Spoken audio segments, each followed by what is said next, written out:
கர்த்தருக்கு ஸ்தோத்திரம். மனுஷன் முகத்தை பார்க்கிறான், கர்த்தரோ இருதயத்தை பார்க்கிறார். இருதயம் நல்லா இருக்கணும். தேவனுடைய பிள்ளைகள் சபைக்கு வரும்போது கர்த்தருடைய வார்த்தையும் உங்கள் இருதயமும் உங்கள் வாயும் நல்லா இருந்ததுன்னா நீங்கள் நல்லா இருப்பீங்க. இருதயம்தான் நல்ல நிலம், நல்ல விதையை நீங்கள் வாங்கி விதைச்சிக்கிட்டு போங்க. ஆமாம், இருதயத்தின் நிறைவு தான் என்ன செய்யும்? வாய் பேசும்.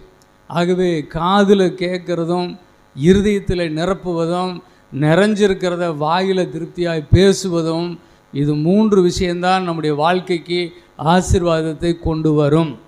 அப்போ போன வாரத்தில் நாம் ஒரு காரியத்தை தியானித்தோம். 1 சாமுவேல் புஸ்தகம் 22ஆம் அதிகாரம் 1ஆம் வசனமும் 2ஆம் வசனமும் படித்தோம் இல்லைங்களா? படிங்க. தாவீது அவ்விடத்தை விட்டு தப்பி அதுல்லாம் என்னும் கெபிக்கு போனான். அதை அவன் சகோதரரும் அவன் தகப்பன் வீட்டார் அனைவரும் கேட்டு அங்கே அவனிடத்திற்கு போனார்கள். ஒடுக்கப்பட்டவர்கள், கடன்பட்டவர்கள், முறுமுறுக்கிறவர்கள் யாவரும் அவனோடே கூடிக்கொண்டார்கள். அவன் அவர்களுக்கு தலைவனானான். இந்த பிரகாரமாக ஏறக்குறைய 400 பேர் அவனோடு இருந்தார்கள். 2வது வசனத்தை மறுபடியும் படிங்க. ஒடுக்கப்பட்டவர்கள், கடன்பட்டவர்கள், முறுமுறுக்கிறவர்கள் யாவரும் அவனோடே கூடிக்கொண்டார்கள். அவன் அவர்களுக்கு தலைவனானான். இந்த பிரகாரமாக ஏறக்குறைய 400 பேர் அவனோடு இருந்தார்கள். சோத்திரம். தாவீது கர்த்தரால் அபிஷேகம் பண்ணப்பட்டுட்டாரு. ஆனால் இப்போ ராஜ்யத்தில் அந்த அபிஷேகம் போய் ஒரு வேலை பண்ணிருச்சு. இஸ்ரவேல் ஜனங்களெல்லாம் திக்குமுக்காடி திணறிட்டு இருந்த ஒரு விஷயம், கோலியாத்தை வெல்லுவதற்கு ஒரு சவாலான நேரம். அதை சின்ன தாவீது போய் ஜெயிச்சிட்டான். அவன் ஜெயிச்சதுக்கு ஒரே ஒரு காரியம் என்னென்றால், அவன் மேல் இருக்கின்ற கர்த்தருடைய அபிஷேகம். சின்னவனோ பெரியவனோ அவன் மேலே யார் மேலே கர்த்தருடைய அபிஷேகம் இருக்குதோ அவனை கொண்டு தான் கர்த்தர் ஜெயத்தை தருவார். ஆகவே இஸ்ரவேல் ஒரு பெரிய சாம்ராஜ்யம், 12 கோத்திரங்கள் உள்ள ஒரு மிகப்பெரிய ஒரு கூட்டம். ஒருத்தன் சவால் விடுறான், என்னை ஜெயிச்சுட்டா நாங்கள் எங்கள் நாடெல்லாம் உனக்கு அடிமை, உங்களை நான் ஜெயிச்சுட்டா இஸ்ரவேல் 12 கோத்திரமும் எனக்கு அடிமையாகணும் அப்படின்னு சொல்கிறான். எப்படி இருக்கும் பாருங்கள். யாருக்குமே அந்த வலிமை இல்லை, அந்த தைரியம் வரல. ஆனால் சின்ன தாவீதுக்கு வந்துச்சு. அவனுக்குள்ளே இருக்கிற கர்த்தர் தான் ஒரு வைராக்கியம் உள்ள கர்த்தர். அவர் அந்த சம்பவத்தை பார்த்தோன்னே இவனுக்குள்ள ஒரு வைராக்கியத்தையும் ஒரு வீரத்தையும் ஒரு பயங்கரமான ஒரு வெறித்தனத்தையும் கொடுக்குறாரு. இவனை கொல்றவனுக்கு என்ன கிடைக்குன்னு கேட்குறான். வேறு எவனாவது கேட்டானா? இல்லை. அப்போது இவன் போய் கோலியாத்தை கொல்றதுக்கு ராஜா கிட்ட உத்தரவு கேட்குறான். பயப்படுறான் ராஜா. நீ தோத்துட்டேன்னா நானும் நம்ம நாடு எல்லாமே அடிமையாக போயிடும். பயமே படாதீங்க ராஜாவே. ஒரு முறை கரடி வந்தது, அதை நான் கொன்று போட்டேன். ஒரு முறை சிங்கம் வந்தது, ஒரு ஆட்டை பிடிச்சிட்டு ஓடிச்சு. நான் அது பின்னாடியே போய் அதை அடித்து அது வாயை 2ஆக பிளந்து கிழிச்சு அந்த ஆட்டுக்குட்டியை அது வாயிலிருந்து நான் தப்பிச்சு காப்பாற்றிட்டேன் ராஜா. அது மாதிரி அந்த சிங்கத்தில் ஒன்று, அந்த கடற்டியில் ஒன்று மாதிரி தான் இவன் இருப்பான் அப்படின்னு சொன்னான். அல்லேலூயா. என்னடா அது, இஸ்ரவேலுக்குள்ளே எவனுமே பேசாத பேச்சை இவன் பேசுகிறானே, யாராவே அப்படின்னு அவன் உத்து பார்த்து, சரிடா அப்போ சோத்திரம், நீயே போ, வேறு யாராவது இருக்கிறீங்களா, கோலியாத்தோடு சண்டை போட யாராவது இருக்கிறீங்களா அப்படின்னு கேட்டால் ஒருத்தனை வரமாட்டேங்கிறான். இவனாக துடிப்பாக இருக்கிறான், இவன் கொன்றுவன்னு துடிக்கிறான். சரி போ, உனக்கு எனக்கு எப்படி இந்த பலன் வந்து? எனக்கு கர்த்தர் கொடுத்தார். அப்படியா, சரி போ, அந்த கர்த்தர் உன்னை வச்சு ஜெயிக்க வச்சு என்னையும் மக்களையும் காப்பாற்றிட்டோம், இல்லைன்னா நாம் எல்லாம் அடிமையாக தான், கர்த்தர் நிமித்தம் அனுப்புகிறேன் அப்படின்னு அனுப்புகிறான். அதே மாதிரியே அவன் போய் யுத்தம் பண்ணான் பாருங்கள். யுத்தத்தில் மாபெரும் வெற்றி. கோலியாத்தை ஒரே கல்லில் வீழ்த்தி இஸ்ரவேலுக்கு வெற்றியை வாங்கி கொடுத்தான் சின்ன தாவீது. அல்லையிலே சொல்லுங்க பார்ப்போம். ஆமே. அந்த நிகழ்ச்சி ஒரு அருமையான ஒரு உள்ள நிகழ்ச்சியை உண்டு பண்ணும் நிகழ்ச்சி அது, இல்லைங்களா? ஆனால் அந்த நிகழ்ச்சிக்கு பிறகு என்ன நடந்துச்சு அப்படின்னு சொன்னால், தாவீது மேலே சவுல் காய்மாக்கார ஆவி, அவனுக்குள்ள ஒரு பிசாசின் ஆவி இறங்குச்சு. அதனால் என்ன செய்ய முடியல, அந்த ஆவி பொறாமையின் ஆவி, ஒரு எரிச்சலின் ஆவி, தாவீதை துரத்தி அடிக்கிற ஒரு ஆவி. தாவீது என் வீட்டு பக்கமே வரக்கூடாது, தாவீது என்னுடைய எந்த காரியத்தில் அவன் பங்கெடுக்கக்கூடாது, அப்படி துரத்தி விடணும் அப்படிங்கிற ஒரு வெறி பிடிச்ச ஒரு ஆவி அவனுக்குள்ளே இறங்கிருச்சு. அதனால் அவன் எந்த இடத்துலையும் அவனை கொல்ல தெரிந்தான். என்ன பண்ணுறது? தாவீது தலைமறைவாகி போய் ஒரு காட்டில் போய், அதுலாம் என்னும் ஒரு காட்டில் போய் அவன் ஒளிஞ்சு ஜீவிச்சிட்டு இருந்த நேரத்தில் தாவீதோடு அவனுடைய சகோதரரும் அவனுடைய இனத்தாரும் அவனை தேடி வந்து தாவீது இடத்துல எங்கே இருக்கிறான்னு தேடி வந்தாங்க. வந்து சேர்ந்தவங்கெல்லாம் யாருன்னு பார்த்தா அவங்கெல்லாம் ஒடுக்கப்பட்டவர்கள், கடன்பட்டவர்கள், முறுமுறுக்கிறவர்கள், ஆமாம், துரத்தி அடிக்கப்பட்டவர்கள், துரத்துண்டவர்கள், அப்படி வந்தாங்க. அன்பான தேவ பிள்ளைகளை, வேதம் சொல்லுது, சங்கீதம் 147 கடைசி வசனத்தில் சொல்லும்போது, அவர் திக்கற்றவர்களை, விதவைகளை அவர் ஆதரிக்கிறார், ஒடுக்கப்பட்டவர்களை, துரத்துண்டவர்களை அவர் சேர்த்து கொள்ளுகிற தேவனாக இருக்கிறார். அல்லேலூயா சொல்லுங்க பாப்போம். ஆமேன். அப்போ தாவீது என்ன செய்தான்னா, அப்படிப்பட்டவர்கள் தன்னிடத்தில் வரும்போது அவர்களை சேர்த்து கொண்டார். ஐயாப்பா, நீங்கள் எனக்கே சாப்பாட்டுக்கு வழி இல்லை, நானே காட்டில் ஒளிஞ்சு கிடக்கிறேன், என்னை நம்பி இங்கேப்பா வரீங்க, நீங்கள் காட்டில் வர வேண்டாம், நீங்கள் போய் நாட்டிலேயே இருங்க அப்படின்னு அவன் அனுப்பியிருக்கலாம். ஒரு நாள் கர்த்தர் என்னை ராஜாவாக வச்சிருவார்ல, உயர்த்தி வைப்பார்ல, அன்னைக்கு பார்க்கலாம் போங்கன்னு அனுப்பிச்சிருக்கலாம். ஆனால் கர்த்தர் என்ன செய்தார், இப்போவே சேர்த்துக்கோ, நடத்து அவங்கள அப்படின்னு சொல்லிட்டார். அதனால் கர்த்தருக்குள்ளே அவன் அவர்களை சேர்த்து கொண்டான். அந்த நாளில் 400 பேர் வந்திருந்தாங்க. அந்த 400 பேருக்கு தாவீது தலைவனானான். இப்படித்தான் வனாந்தரத்தில் ஒரு குட்டி சபையை அவன் உருவாக்கி அவன் கூட வச்சுக்கிட்டு அவங்கள வச்சுக்கிட்டு தான் இஸ்ரவேலின் இராணுவத்தை நடத்தினான். சவுல் அங்கே சிங்காசனத்தெலாம் உட்கார்ந்துருக்கிறான். ஆனால் இஸ்ரவேலை சுற்றிலும் நடக்கிற ஒவ்வொரு யுத்தத்திலும் யார் அந்த இஸ்ரவேலுக்கு பாதுகாப்பாக இருந்தார் என்று சொன்னால் தாவீதும் அவனோடு கூட இந்த 400 பேரும் தான். இவங்க தான் என்ன செய்வாங்க, அங்கே பெலிஸ்தியன் வந்துட்டான், இங்கே அமலேக்கியர் வந்துட்டான், இங்கே சேயீர் மலை தேசத்தார் வந்துட்டான், இஸ்ரவேலை மோசம் போக்குற சக்திகள், எதிரிகள் உள்ளே நுழைஞ்சிட்டான்னு கேள்விப்பட்டால் உடனே தாவீது தன்னுடைய 400 பேரை திரட்டிட்டு போய் அவங்கள அடின்னு அடித்து துரட்டி விட்டுட்டு அவன் சோத்துறான், மறுபடியும் மலைக்கே ஓடி போயிடுவான். சவுல் அங்கேருந்து புறப்பட்டு வந்து அங்கே பார்க்கும்போது அங்கே யுத்தமே முடிஞ்சு போயிருக்கும். என்னடா இத்தனை பேர் எதிரிகள் வீழ்ந்து கிடக்கிறாங்களே, வெட்டி வீழ்த்தப்பட்டிருக்கிறாங்களே, இந்த தேசத்தில் என்னடா நடக்குது, நமக்கு முன்னாடி யாரா வந்து இதை செஞ்சான்னா தாவீது வந்தான்னு சொல்லுவாங்க. தாவீது வந்தானா, அவன் தானே என்னுடைய கொலவெறியாக, அவனைத்தானே தேடிட்டு இருக்கிறேன், அவன் எங்கடா இருக்கிறான், அவன் எங்கடா போனான், எப்படி எந்த வழியில் போனான் அப்படின்னு மறுபடியும் தாவீதை தான் தேடுவேனே தவிர அந்த எதிரிகளை வீழ்த்தி அவனுக்கு பாதுகாப்பு கொடுத்த, தேசத்தை பாதுகாத்த தேவனுக்கும் தாவீதுக்கும் அவன் நன்றி சொல்லவே மாட்டான். இன்னும் கூட வாசித்தோம், அவன் சவுல் என்ன செய்வான், தன்னிடத்தில் வருகிற பராக்கிரமசாலிகளை, கொழுமையானவர்களை, தன்னிடத்தில் வருகின்ற பலசாலிகளை மட்டும் அவர்களை தன்னிடத்தில் சேர்த்து கொள்வான்.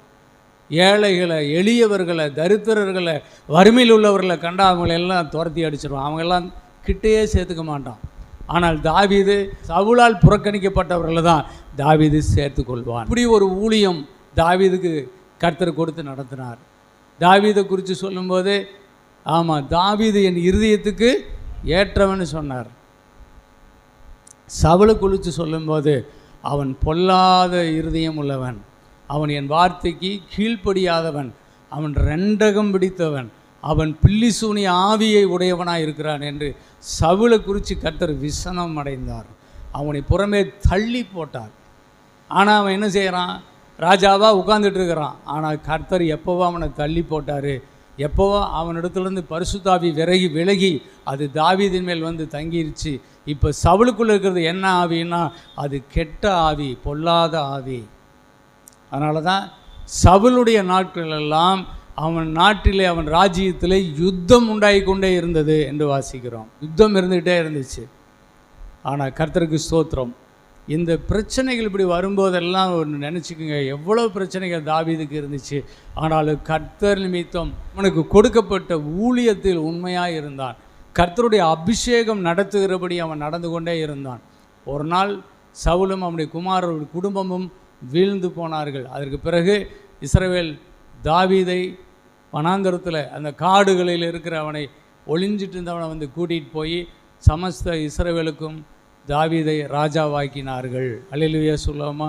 எளியவனை, புழுதியில் இருந்தவனை, குப்பையில் இருந்தவனை கர்த்தரை எடுத்து என்ன செய்தார், ஒரு நாள் மிகப்பெரிய ஒரு ஆசீர்வாதத்திலே தேவன் அவனை உயர்த்தி விட்டார். அபிஷேகம் நுகத்தை முறிக்கும். அபிஷேகம் எங்கே இருக்குதோ அங்கே தான் நீங்கள் இருக்கணும். அபிஷேகம்ங்கிறது ஒவ்வொருத்தருக்கும் அழைப்பு, ஒவ்வொருத்தருக்கும் கொடுக்கப்பட்ட வரம், ஒவ்வொருத்தருக்கும் ஒவ்வொரு விதமாக இருக்கும். கர்த்தருக்கு ஸ்தோத்திரம். ஆகவே ஒரு சபையை நடத்தி செல்ல, ஒரு கூட்டத்தை நடத்தி செல்ல, ஒரு சமுதாயத்தை, ஒரு ஜனக்கூட்டத்தை நடத்தி செல்வதற்கான ஒரு அபிஷேகம் என்பது யாரிடத்தில் இருக்குதோ அங்கே இருந்தால் மட்டும்தான் நமக்கு பாதுகாப்பு. அதுதான் சபை. சபையை பற்றி தயவுசெய்து நல்லா புரிஞ்சுக்குங்க. நான் இங்கே எத்தனையோ ஊழியக்காரங்களை கூட்டிகிட்டு வருவேன், நான் எல்லாத்தையும் நான் நடத்துவேன். அவங்க பின்னாடியெல்லாம் நீங்கள் ஓடக்கூடாது. ஒரு சபையில் கர்த்தரை கொண்டாந்து நம்மளை வச்சிருக்கிறாருன்னு சொன்னால் சோத்திரம். சபைக்கு ஒரு மரியாதை கொடுங்க, சபை போதகருக்கு ஒரு மரியாதை கொடுங்க, அவர் போட்டிருக்கிற அங்கிக்கு ஒரு மரியாதை கொடுங்க, அவருடைய போட்டிருக்கிற அந்த சிலுவைக்கு ஒரு மரியாதை கொடுங்க, அவர் மேல் இருக்கிற அபிஷேகத்துக்கு ஒரு மரியாதை கொடுங்க. நான் ஏன் சொல்கிறேன்னா, நான் சொல்லாதனால தான் நிறைய தவறுகள் நடக்குது. ஆனால் அதுக்கப்புறம் அதிலிருந்து அவங்கள மீட்டெடுக்கிறது என்னாலேயே முடியாது. அது அவ்வளோ கஷ்டம். அங்கே கனவீனம் ஏற்பட்டால் அது அவனுக்கல்ல, அந்த ஊழியக்காரனுக்கல்ல, அவன் மேல் இருக்கிற அபிஷேகத்துக்கு ஏற்படுகிற கனவீனம். கனம் ஏற்பட்டால் அது அவனுக்கல்ல, அவன் மேல் இருக்கிற அபிஷேகத்துக்கு ஏற்படுகிற கனம். அந்த காலத்திலே சொன்னாங்க, மதியார்தார் தலைவாசல் மிதிக்க வேண்டாம். ஒரு மனுஷனுக்கே அப்படின்னா கடவுளை தாங்கி வருகிற ஒரு மனுஷன் எப்படி இருக்கணும்? ஒரு வீட்டுக்கு வருகிறாருன்னா என்ன செய்யணும்? அந்த மரியாதையை நாம் கொடுக்கக்கூடியவங்ககிட்ட தான் வரணும், அவமதிக்கிறவங்ககிட்ட போகவே கூடாது. பித்திருக்கள்ங்கிறதெல்லாம் யார்? குழந்தைங்க, நம்ம குழந்தைங்க. நம்ம குழந்தைகளுக்கு நம்ம ஆசீர்வாதமாக தான் இருக்கணுமே தவிர நம்ம குழந்தைகளுக்கு சத்ருவா சாபமாக இருக்கக்கூடாது. நம்ம கண்ணு முன்னாடி நாம் வளர்த்து நாம் ஆளாக்குன நம்ம ஆசீர்வாதங்களை பிள்ளைகளுக்கு கிடைக்கும்படி செய்து நம்ம கண் முன்னாடி பார்க்குற நம்ம குழந்தைய எப்பொழுதும் ஆசீர்வாதமாக இருக்கணும்னு தான் ஒரு உண்மையான தகப்பன் நினைப்பான். ஆனால் நம்ம பிள்ளைங்கள் நம்ம புரிஞ்சுக்கலைன்னா நம்ம என்ன செய்கிறது? ஒரே ஒரு விஷயம் மட்டும் புரிஞ்சுக்குங்க, ஒரு ஆசீர்வதிக்கப்பட்டவனோடு இருந்தால் நீங்கள் ஆசீர்வாதமாக இருப்பீர்கள். ஆசீர்வாதம் என்பது என்னது? ஒரு அபிஷேகம்தான். எனக்காக அபிஷேகம் பண்ணப்பட்ட ஒரு தேவ ஊழியன் ஒருவர் இருக்கிறார். அவரோடு நான் சேர்ந்திருந்தால் நானும் என் மனைவி, பிள்ளைகள், என்னுடைய குடும்பம், என்னுடைய பிஸ்னஸ், என்னுடைய வாழ்க்கை, எதிர்காலம் எல்லாம் ஆசீர்வாதமாக இருக்கும். இதுதான் சின்ன விஷயந்தான், பெரிய பிரசங்கெல்லாம் வேண்டாம். இதை தயவுசெய்து புரிஞ்சு கொள்ளுங்க. இதில் நம்ம நிலைத்திருந்தால் போதும், நம்முடைய வாழ்க்கையை கர்த்தர் எங்கேயோ கொண்டு போயிட்டே இருப்பார். என் தோட்டத்தில் இருக்கிற செடிகளுக்கு தான் நான் உத்தரவாதி, என்னை விட்டு வெளியே போகிற பிள்ளைகளுக்கு நான் உத்தரவாதி இல்லை. அது எவனோ உத்தரவாதி, அவனே எடுத்துக்கிட்டு போகட்டும். ஆனால் என் தோட்டத்தில் இருக்கிற பிள்ளைகளுக்கு நான் உத்தரவாதி என்று வேதமே சொல்லுகிறது. எபிரேயர் 13ஆம் அதிகாரம் 7ஆம் வசனமும் 13ஆம் வசனமும் சொல்லுகிறது, உங்களை நடத்துகிற உங்கள் ஊழியர்கள், உங்கள் போதகர்கள், உங்கள் சபை போதகர்கள் தான் உங்கள் ஆத்மாவுக்கு உத்தரவாதிகளாக இருக்கிறார்கள். ஜாமீன் அவங்க தான் பொறுப்பு. அதனால தான் நான் இதை திட்டமாய் சொல்லுகிறேன். சபை என்பது தேவனால் அவருடைய சுய ரத்தத்தால் சம்பாதிக்கப்பட்ட சபை. ஆனால் இந்த சபையில் தரித்திருக்கிறவர்கள் பாக்கியவான்கள். அவர்களுக்காகத்தான் நான் பேசுகிறேன். அவர்களுக்கு கண்டிப்பாய் கர்த்தருடைய ஆசீர்வாதம் உண்டாகிய தீரும். அதில் எந்த மாற்றமே இல்லை. யார் என்னை கைவிட்டாலும் இயேசு என்னை கைவிட மாட்டார். அல்லையிலே சொல்லுவோமா, என் மேல் இருக்கிற அபிஷேகம் என்னை கைவிடாது. தாவீது வனாந்தரத்தில் தான், மலைகள் குகையில் தான் இருந்தான். அவனை தேடி வந்த அவனுடைய சகோதரர்கள் சகோதரிகளுக்கு, அவர்களுக்கு, அவருடைய குடும்பங்களுக்கு வனாந்தரத்தில் தாவீதுனால் அடைக்கலம் கொடுக்க முடிந்தது. காரணம் கர்த்தர். அது மாதிரி தான்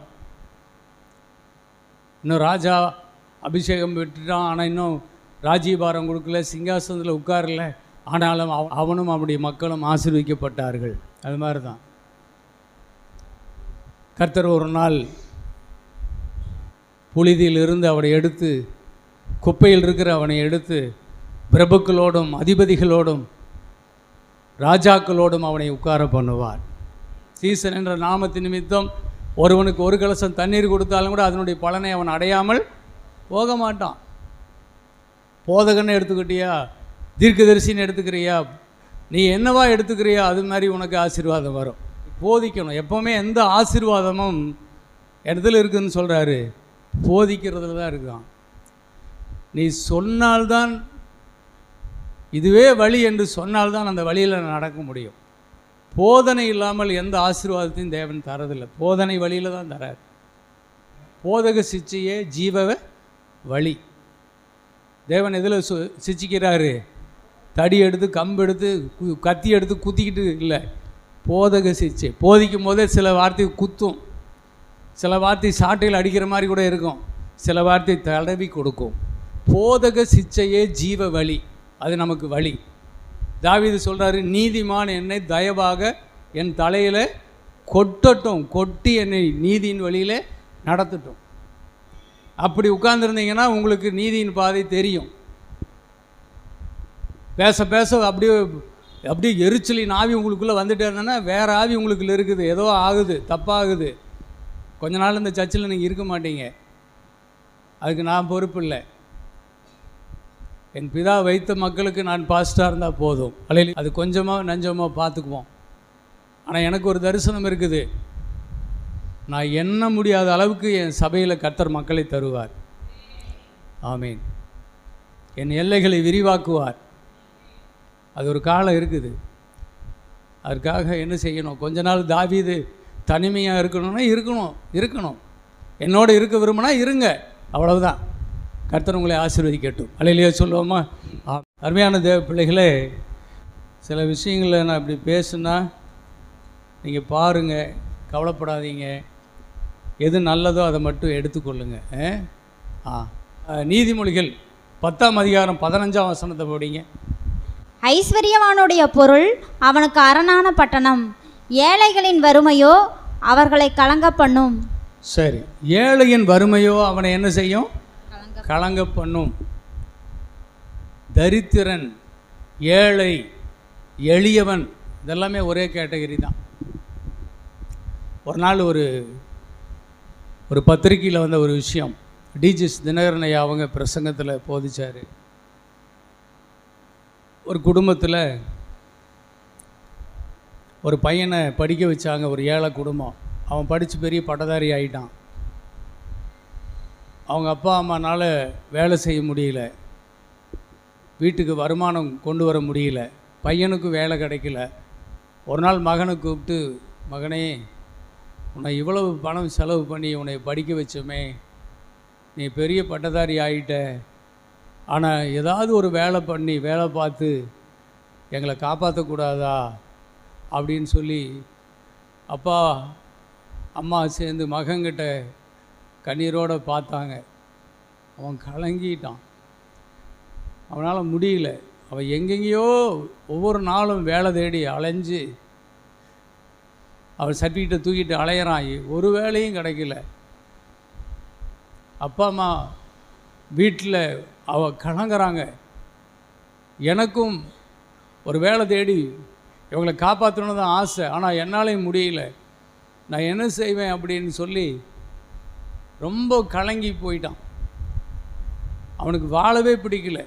நேராக ஒரு பிளட் பேங்குக்கு போனான். அங்கே போய் ரத்தம் கொடுத்தான். அவங்க கொஞ்சம் காசு கொடுத்தாங்க. அந்த காசை வாங்கிட்டு போய் பாய்சன் வாங்கினான். வாங்கிட்டு போய் ஒரு பீச்சில் அதை குடிச்சிட்டு கண் கலங்கி ஒரு லெட்டர் ஒன்று எழுதிக்கிட்டு, இந்த மாதிரி படிச்சுட்டேன், எங்கள் அப்பா அம்மா கஷ்டப்பட்டு படிக்க வச்சாங்க, எனக்கு ஒரு வேலை தேடி அவங்கள காப்பாற்றணுன்னு ஆசை, அவங்கள காப்பாற்ற என்னால் முடியல, அதனால் இந்த வேதனையை என்னால் தாங்க முடியல, நான் செத்து போவதே நல்லதும் என்று சொல்லி நான் என்னுடைய ரத்தத்தை நான் பிளட் பேங்க்கில் கொடுத்துட்டு அதில் வர்ற காசில் இந்த விஷத்தை வாங்கி குடித்து நான் செத்துட்டேன், என்னுடைய தற்கொலைக்கு யாரும் காரணம் இல்லை, நானே தான் காரணம் அப்படின்னு சொல்லி எழுதி வச்சுட்டு செத்து போயிட்டான். அன்பான தேவ பிள்ளைகளே, எவ்வளோ பெரிய கஷ்டம் பாருங்கள். அதான் சொல்லுது, ஏழையின் வறுமை அவனை கலங்க பண்ணும். இங்கிலீஷ் பைபிளில் அது வேறு மாதிரி இருக்குது. ஏழையின் வறுமை, தரித்திரம் அவனை அழித்து விடும் என்று எழுதியிருக்குது. அவனை டெஸ்ட்ராய் பண்ணிடும். எளிமை, ஏழை, தரித்திரம் அப்படிங்கிற இந்த சொற்கள் எல்லாம் பைபிளில் இருக்குது. அருமையான பிள்ளைகளே, நிறைய நேரங்களில் ஐஸ்வர்யம் வேண்டாம் அப்படின்னு வறுமை, ஏழ்மை, தரித்திரம் என்பது ஒரு அழிக்கும் சக்தி, அழிக்கும் சக்தி, அது கலங்க பண்ணும் சக்தி. அது எது வேணும்னு நம்ம பேசிகிட்டு இருக்கிறோம், எது நம்ம பேசுகிறோமோ அதுதான் நம்முடைய வாழ்க்கை. இப்போது நான் என்ன பேசுகிறோன்னு அதான் பைபிள் அதான் சொல்லுது. நீ என்ன பேசுகிறாயோ அதுதான் விதை, அது வளரும். அப்படி இன்றைக்கி உங்களை சுற்றிலும் ஒரு வறுமையும் பசியும் பட்டினியும் உள்ள ஒரு கூட்டம் இருக்குதுன்னா அதுக்கு காரணம் யார் தெரியுமா? உன் வார்த்தைகள். நீ பேசுனதுனால இது ஒரு சமுதாயத்தை உருவாக்கி வச்சிருக்கிற. அதுக்குள்ளே கொண்டு போய் மறுபடியும் ஆசீர்வாதம்ங்கிற வார்த்தையை போட்டால் அந்த காடுக்குள்ளே உள்ளே இறங்க மாட்டேங்குது, அந்த காடு ஏற்றுக்க மாட்டேங்குது. அந்த முட்கள் நெருக்கி, அந்த வசனத்தை அந்த முட்கள் நெருக்கி அவைகளை வளர விடாமல் பண்ணிட்டுன்னு சொல்லியிருக்குல்ல, அது மாதிரி தான் நான் சொல்கிற ஆசீர்வாதமான வார்த்தைகளை கேட்க முடியாத ஜனங்கள் தெரிச்சு விலகி போயிட்டாங்க. இந்த ஆசீர்வாதமான விதைகள் விதைக்க விதைக்க விதைக்க அது அந்த மக்களுடைய உள்ளத்தில் பதிய பதிய பதிய அந்த எண்ணங்களுக்குள்ளே அது அப்படியே மிளிர மிளிர மிளிர அவங்க தரித்திர எண்ணம் மறைந்து, ஏழை எளிய எண்ணம் மறைந்து, தாங்கள் தேவனுடைய பிள்ளைகளும் நாங்கள் ராஜாக்களும் நாங்கள் ஆசீர்வதிக்கப்பட்டவர்களும் என்ற எண்ணம் அவர்களுக்குள்ளே வர வரதான் அந்த விதையினுடைய பலனை அவர்கள் காண்பார்கள். அது வரைக்கும் நீங்கள் என்ன செய்யணும்? இந்த வசனத்தை விதைச்சிக்கிட்டு நீங்கள் கர்த்தருக்காக காத்திருக்க வேண்டும். உங்கள் கண்களுக்கு கடிக்கும் போட்டு இந்த பக்கம் இடப்பக்கம் பாராமல் சத்திய வசனத்தில் நேராக வச்சு உங்கள் ஜனங்களுக்கு நேராக போதிச்சுட்டு வாங்க. உங்கள் ஜனங்க உயர்ந்தே தான் தீருவாங்க. யாருக்கு இந்த சத்தியம் தேவையோ இல்லையோ, எனக்கு தேவை, என் ஜனங்களுக்கு தேவை. நான் அதை உணர்ந்தேன். நான் ஏனென்றால் உன்னை பெரிய ஜாதியாக்கி உன்னை ஆசீர்வதித்து உன் பெயரை பெருமைப்படுத்துவேன், நீ ஆசீர்வாதமாக இருப்பாய் என்று யார் சொன்னா சொல்லுங்கள்? இதுவரையிலும் யாராவது சொல்லியிருக்கிறாங்களா? யாராவது உன்னை பெரிய ஜாதியாக்கி பார்க்கணும் ஆசைப்பட்டிருக்கிறாங்களா? யாராவது உன் பேரை பெருமைப்படுத்தணும்னு ஆசைப்பட்டிருக்கிறாங்களா? சொல்லுங்கள். உன்னை ஆசீர்வதிப்பேன்னு யாராவது மனசார சொல்லியிருக்கிறாங்களா? நீ ஆசீர்வாதமாகத்தான் இருப்ப அப்படின்னு அடித்து பேசுகிறவங்க யாராவது இருக்காங்களா? அதை சொல்கிறவர் கர்த்தர் ஒருவர் தான். அதை விரும்புகிற ஒரு ஊழியக்காரனை கொண்டு அவனை கொண்டு தான் ஒரு விசுவாச மார்க்கத்தை கர்த்தர் உருவாக்குவார். வழியிலே சொல்லுங்கள் பார்ப்போம். ஆமேன். சென்னையிலிருந்து நான் ஈரோடு வரும்போது நாங்கள் போவே மாட்டேன். ஈரோடுக்கு ஒரு தரித்திரம் முடிச்சு ஒரு ஆண்டவர் ஒரு 10 ரூபாய்க்காக அவ்வளோ கஷ்டப்பட்டு ஊழியம் பண்ணி வாழ்ந்துருக்கிறேன். திரும்ப என்னை அங்கே அனுப்பாதீங்கன்னு சொல்லி நான் மன்றாடிக்கிட்டு தான் போகாமையே கடந்தேன். அதெல்லாம் பெரிய கதை. பல சோதனைகளுக்கு பிறகு கர்த்தர் என்னை அனுப்புனார். அனுப்பும்போது இந்த வார்த்தையை தான் கொடுத்து அனுப்புனார். நான் வரும்போது நான் இந்த வார்த்தையை தான் எடுத்துகிட்டு வந்தேன். அப்படி போர்டில் கூட பின்னாடி அதுதான் போட்டிருந்தேன், நீ ஆசீர்வாதமாக இருப்பாய். ரொம்ப வருஷம் அது இருந்துச்சு. நான் எந்த நோட்டீஸ் அடித்தாலும் அதில் சொல்லுவேன், நீ ஆசீர்வாதமாக இருப்பாய். என்னை கர்த்தர் சொல்ல சொன்னார். இந்த சர்ச்சில் உன் கூட பால் பாஸ்டராய் உன் கூட யாரெல்லாம் இருக்கிறாங்களோ அவங்க 5 வருஷம் இருக்க சொல்லி, இப்போ எப்படி இருக்கிறாங்க அவருடைய நிலைமையை எழுதிக்கிட்டு 5 வருஷம் கழித்து அவங்களுடைய வாழ்க்கையை திரும்பி பார்க்க சொல்லி அவங்க அமோகமாக வளர்ந்துருப்பாங்க. நீ சொல்லு, நான் சொல்கிறேன், தைரியமாக சொல்லுனார். நான் சந்தித்த வீடுகளெல்லாம் நான் உட்காந்து, அவங்க பாய் கூட ஒரு நல்ல பாய் இருக்காது, ஆனால் அந்த வீடுகளெல்லாம் நான் உட்காந்து இதை தான் நான் சொன்னேன். ஃபஸ்ட்டு சென்னையிலேருந்து வந்தபோது, என் கூட இருங்க, உங்கள் வாழ்க்கை மாறும், நீங்கள் ஆசீர்வதிக்கப்படுவீங்க. என்னை ஆண்டவர் ஆசீர்வதித்து என்னை அனுப்பினதுக்கு அதுதான் அடையாளமாக இருக்கும்.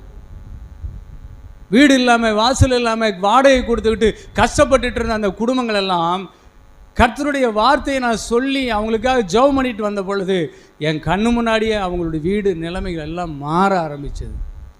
அல்லையிலே சொல்லுங்க பார்ப்போம். சொந்த வீடுகள் வாங்கி நல்ல அழகான வீடு, ஒரு வீடு கட்டிட்டு இருக்காங்க, கட்டவே முடியாது. அந்த வீடெல்லாம் மறுபடியும் கட்டப்பட்டு பெரிய மாளிகை. கர்த்தர் அந்த வீடெல்லாம் நான் பிரதிஷ்டை பண்ண கர்த்தர் கிருபை செய்தார். நிறைய இடமே இல்லை, இடம் வாங்கி எனக்கு இடம் இல்லை, எனக்கு சொந்த வீடு இன்னுமே இல்லை. ஆனாலும் கர்த்தர் எனக்கு கொடுத்த வாக்கை கர்த்தர் என் மூலமாய் மக்களுக்கு நிறைவேற்றி கொண்டே இருந்தார். நிறைய நன்மைகளை பெற்றவங்க வெளியில் இருக்கிறாங்க, பரவாயில்ல. நிறைய நன்மை பெற்றவங்க இங்கேயும் இருக்கிறீங்க, பரவாயில்ல, நீங்கள் நல்லா இருங்க. ஆனால் இன்னமும் நீங்கள் ஆசீர்வதிக்கப்பட்டு கொண்டு தான் இருப்பீர்கள். காரணம் என்ன தெரியுமா? தாவீதோடு கூட இருக்கிற அபிஷேகம் எப்படி அவனையும் அவனுடைய மக்களையும் காப்பாற்றினதோ அதே மாதிரி அபிஷேகம் தான் இதுக்கு முக்கியமான காரணம். வழியில் சொல்லுங்க பார்ப்போம். அபிஷேகத்தை தான் நீங்கள் மதிக்கணும். நான் ஒரு வார்த்தை சொன்னேன், ஆண்டவரே வேண்டாம் எனக்கு, நான் வேதம் சொல்கிறபடி சொந்த ஊரில் சொந்த ஜனத்தின் நடுவில் ஒரு ஊழியக்காரனுக்கு மரியாதையே கிடையாது, நான் போக மாட்டேன் அப்படின்னு தான் சொன்னேன் நான். ஆனால் ஆண்டவர் சொன்னார், இப்போ ஆண்டவர் சொல்லி தான் நான் இங்கே வந்திருக்கிறேன். அருமையான தேவ பிள்ளைகளே, நிறைய நான் என் மனைவி நிறைய காரியங்களை எங்களுக்கு சாட்சிகள் இருக்குது. நான் சொல்லுகிற இந்த வார்த்தைகளை நம்பி என்னோடு அன்பாய் ஐக்கியமாக இருக்கிற பிள்ளைகள் சமாதானத்துடன் வளர்ந்து பெருகுகிறார்கள்.